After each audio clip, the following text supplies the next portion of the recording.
Students, मागच्या आपण ह्याच्यामध्ये पोटॅन्शियल डिफरन्स बघितलेला आहे, बरोबर आहे.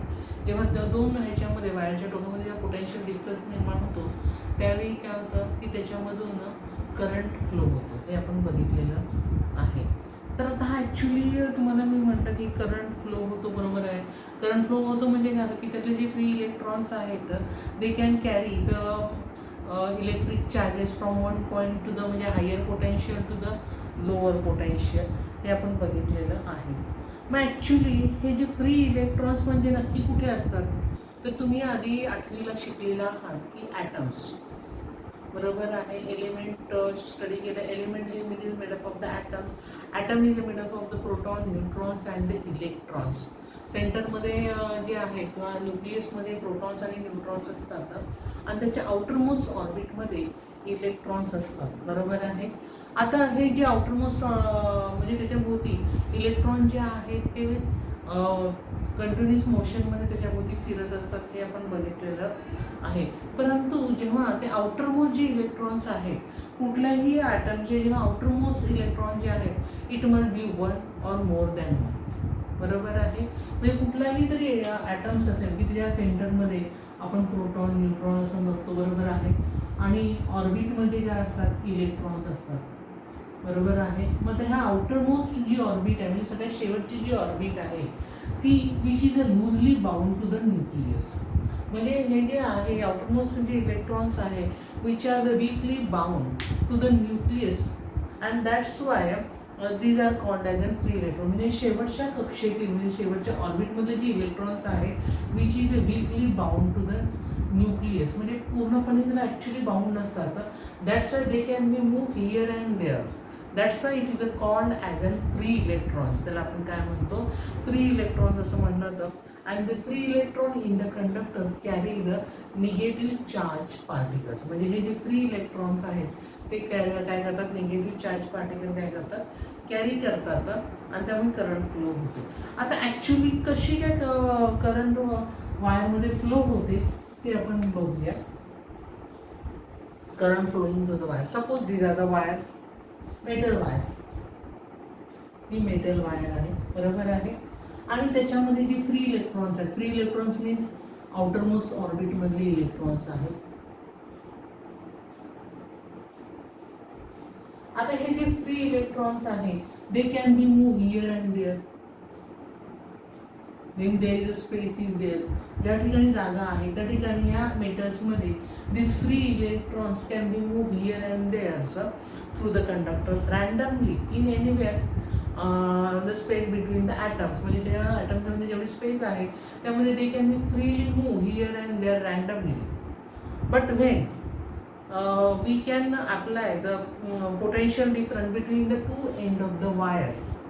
आता मी म्हणलं आहे दोन्ही वायरच्या टोकांमध्ये पोटेन्शियल डिफरन्स अक्रॉस अप्लाय केलं म्हणजे नक्की काय केलेलं आहे की समजा ही जी वायर आहे ही सेलला जॉईन केली. एक पॉझिटिव्ह टर्मिनल्स आहे, एक निगेटिव्ह टर्मिनल्स आहे, बरोबर आहे. मग जेव्हा मी ही जी वायर आहे ती दोन टोकामध्ये near the two ends of this wire I can apply the potential difference through the with the help of the cells. मग आता मी हे जर अप्लाय केल्यानंतर काय होतं की जे इलेक्ट्रॉन जे आहेत ते इकडे तिकडे फिरत असतात, त्यामुळे त्यांच्यावर काय होतं, इलेक्ट्रिक फोर्स अप्लाय होतो. आणि इलेक्ट्रिक जेव्हा फोर्स अप्लाय होतात तेव्हा हे जे इलेक्ट्रॉन्स आहे they can be move from the lower potential means they can be move from the negative to the positive. हे बघा ते इकडे हे electrons they can be move from the negative end to the positive end. Means they can be flow from lower potential to the higher potential and thus we can say the current is a flow through this wire. आलं का लक्षात, current कसा flow होतो लक्षात आलं. म्हणजे generally हे जे इलेक्ट्रॉन्स आहेत जोपर्यंत दोन टोकामध्ये पोटेन्शियल डिफरन्स लावलं जात नाही तोपर्यंत they can be move randomly here and there between the space of the atom. बरोबर आहे. पण जेव्हा आपण both the end of the wires आहे, we can connect this wire with the two terminals of the wire with the positive and negative end. सेलला आपण जेव्हा join करतो तेव्हा त्याच्यात इलेक्ट्रिक फोर्स अप्लाय होतो आणि इलेक्ट्रिक फोर्स अप्लाय झाल्यामुळे काय होतं की हे जे इलेक्ट्रॉन्स आहे it can be move from the lower potential to the higher potential and thus we can say as the current is a start flowing through the conductor. म्हणजे आपण असं म्हणतो की या कंडक्टरमधून करंट फ्लो व्हायला स्टार्ट झालेला आहे.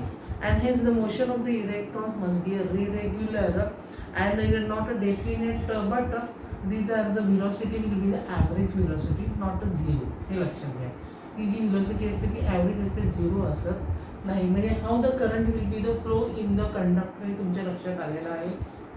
बरोबर आहे. आता हा जो करंट आहे त्याला आपण इलेक्ट्रिक करंट असं म्हणतो. बरोबर आहे. Which can mean the flow of electron through the conductors is a called as an current. बरोबर आहे. Means quantitatively we can say as a current. त्या करंटला शब्द वापरतात आय हा शब्द वापरतात.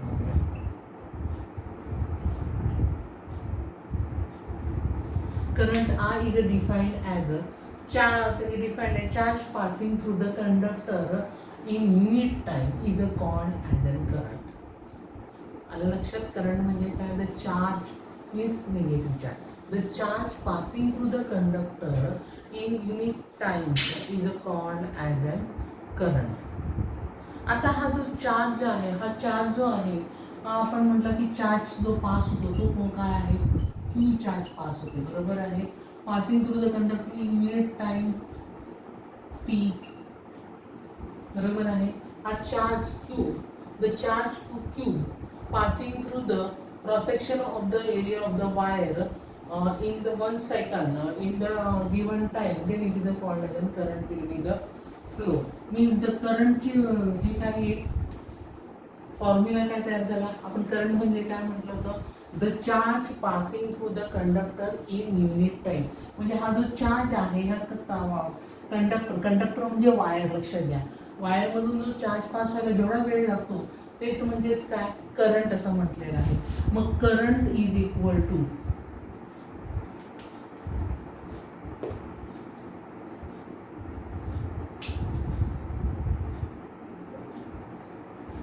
करंटला आपण लिहिलं आय इज इक्वल टू काय? चार्ज म्हणजे काय? Q in unit time upon T. आता हा जो एसआय युनिट जर आपण बघितलं तर हा जो चार्ज आहे the SI unit of the charge is a coulomb. तर एसआय युनिट काय आहे? कुलोम आहे. तुम्हाला माहिती आहे टाइमचं आहे, सेकंद आहे. And the unit of the current is ampere. Current कायचं युनिट काय आहे? अँपियर आहे. करंटचं युनिट काय आहे? अँपियर आहे. Means suppose if the conduct we can say the current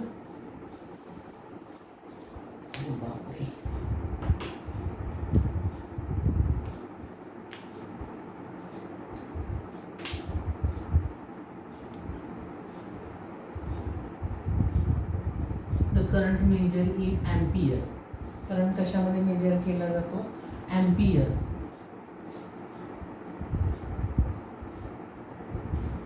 आणि चार्ज जो आहे तो कुलोम मध्ये.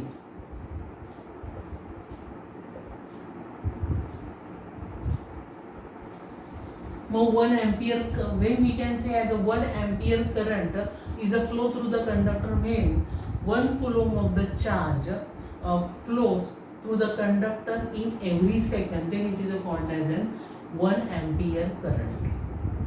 लक्षात आलं तुमच्या? म्हणजे करंटचं युनिट काय आहे? अँपियर. एसआय युनिट काय आहे? अँपियर. चार्जचं युनिट काय आहे? कुलोम्बचं आहे. आणि टाइम कशामध्ये मोजतो? सेकंडमध्ये मोजला जातो. आता हा तुम्हाला मी म्हटलं होतं की करंट म्हणजे पास होतो म्हणजे काय होतात की जो इलेक्ट्रॉन होतो तो मूव्ह होतो from the lower potential to the higher potential. मग हा electron carry the negative charge. बरोबर आहे. निगेटिव्ह चार्ज म्हणजे the charge of the 1 electron किती असतो? The charge of 1 electrons is 1.6 into 10⁻⁻90 coulomb. म्हणजे एका इलेक्ट्रॉनवर चार्ज किती असतो? 1.6 इंटू 10⁻⁻90 कुलोम एवढा चार्ज असतो. आणि हे जे अँपियर हे जे युनिट आहे, it is given by the name of the scientist that is which are the French mathematician Ampere. त्यामुळे ह्या करंटचं युनिट काय आहे त्याचं नाव दिलेलं आहे त्याला, ते म्हणजे अँपियर हे दिलेलं आहे. बरोबर आहे. म्हणजे करंट म्हणजेच काय? The charge passing through the conductor in unit time is called as an current.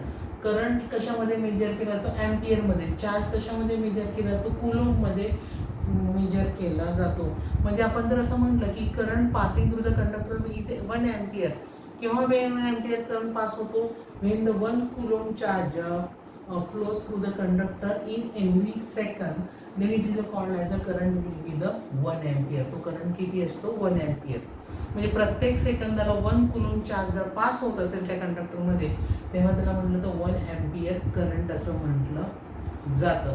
आता त्याच्या पुस्तकामध्ये पान नंबर 33 वर डू यू नो आणि त्याच्या सायंटिस्टची जी माहिती दिलेली आहे तो भाग जो आहे तो अभ्यासक्रमामधून वगळलेला आहे. आलं का लक्षात? डू यू नो हे तुम्ही तुमच्या पुस्तकामध्ये मार्क करायचा आहे की तो जो टॉपिक आहे तो अभ्यासक्रमामधून वगळलेला आहे. मला वाटतं हे तुमच्या लक्षात आलेलं आहे. नक्की करंट पास होतो म्हणजे नक्की काय होतं हे तुम्हाला समजलेलं आहे. थँक्यू.